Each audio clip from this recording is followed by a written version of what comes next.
One of the most exciting scientific findings of the past half-century has been the discovery of widespread trophic cascades. A trophic cascade is an ecological process which starts at the top of the food chain and tumbles all the way down to the bottom.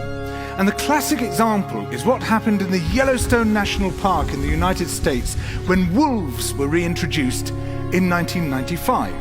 Now, we all know that wolves kill various species of animals, but perhaps we're slightly less aware that they give life to many others.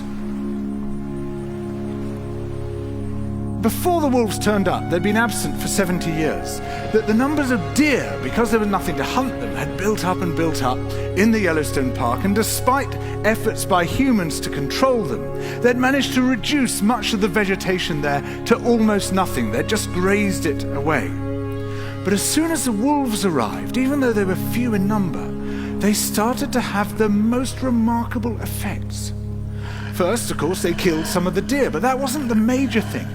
Much more significantly, they radically changed the behavior of the deer. The deer started avoiding certain parts of the park, the places where they could be trapped most easily, particularly the valleys and the gorges. And immediately those places started to regenerate. In some areas, the height of the trees quintupled in just 6 years. Bare valley sides quickly became forests of aspen and willow and cottonwood. And as soon as that happened, the birds started moving in. The number of songbirds and migratory birds started to increase greatly. The number of beavers started to increase because beavers like to eat the trees. And beavers, like wolves, are ecosystem engineers. They create niches for other species. And the dams they built in the rivers provided habitats for otters and muskrats and ducks and fish and reptiles and amphibians. The wolves killed coyotes, and as a result of that, the number of rabbits and mice began to rise, which meant more hawks, more weasels, more foxes, more badgers. Ravens and bald eagles came down to feed on the carrion that the wolves had left. Bears fed on it too, and their population began to rise as well, partly also because there were more berries growing on the regenerating shrubs.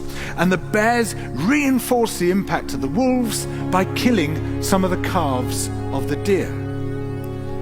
But here's where it gets really interesting. The wolves changed the behavior of the rivers. They began to meander less. There was less erosion. The channels narrowed, more pools formed, more riffle sections, all of which were great for wildlife habitats.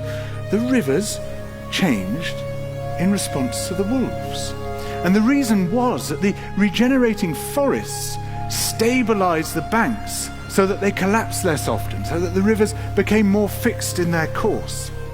Similarly, by driving the deer out of some places and the vegetation recovering on the valley sides, there was less soil erosion because the vegetation stabilized that as well.